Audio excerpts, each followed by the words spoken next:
Let's learn everything that you need to know about music theory as a producer.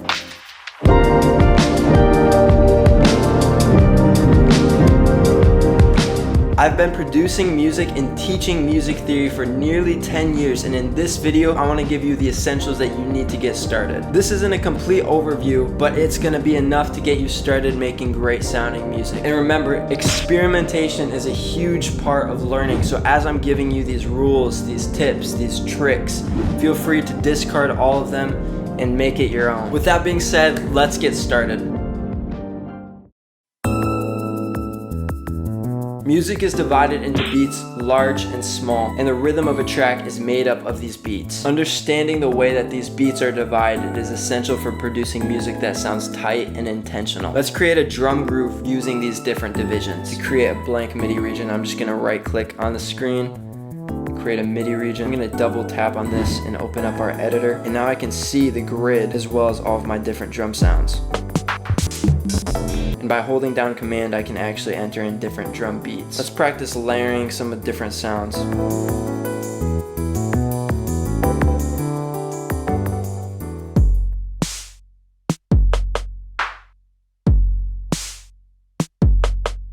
Let's put a lighter drum layer on top of this using a hi-hat groove.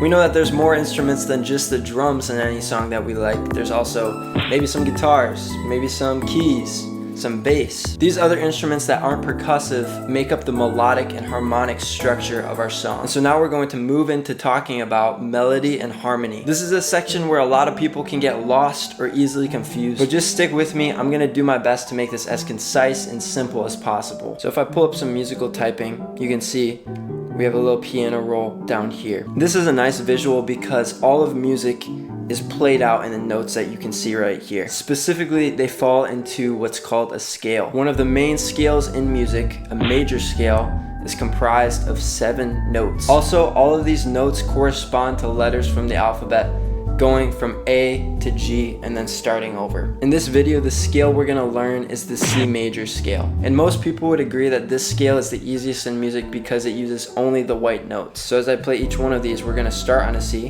and then we're gonna play a D, E, F, G, and then the musical alphabet starts over again on A, B, and then we end where we started, on a C. I definitely recommend starting just in the key of C major, as this scale is going to be the easiest for you to start making ground and learning different melodies, chords, chord structures. It's just a great starting point because the only notes that you have to worry about are the white keys. Next, let's talk about chords. Each note in a scale has a corresponding chord. In C major, to build a chord, this is how we're going to do it. Start on that note, skip a white key and move up a note, and then skip another white key and move up another note. And that's our first chord, which is a C chord. I'm going to do the same thing with each of these notes. As you can see, I just made a chord for every single note in the scale of C. By arranging these chords in different orders, we can actually come up with chord progressions to build songs. I recommend starting off with 4 chords. For my chord progression, I picked the 6 chord, a 3 chord, 4 chord, and then a 5 chord.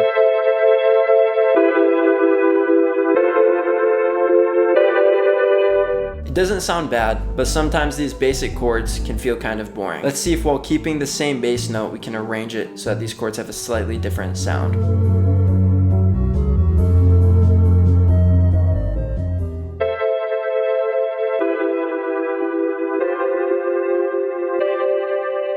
Now what we can do is take elements of these chords and move them into different instruments. For example, I'm going to take the bass note of each chord and actually play that on a bass instrument. So I'm going to duplicate this track, I'm going to create a bass, and then I'm just going to remove all these top notes so that we only have the bass note.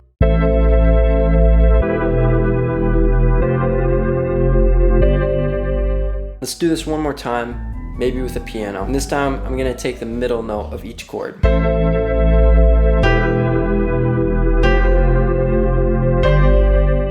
So now as you can see, we took our original chord progression and split it up into a couple of different instruments, which gave us a nice and full sound.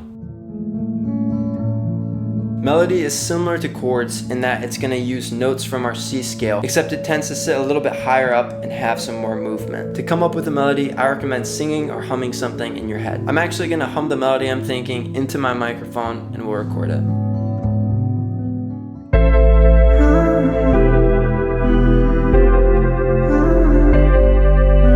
And finally, let's bring in our beat with this.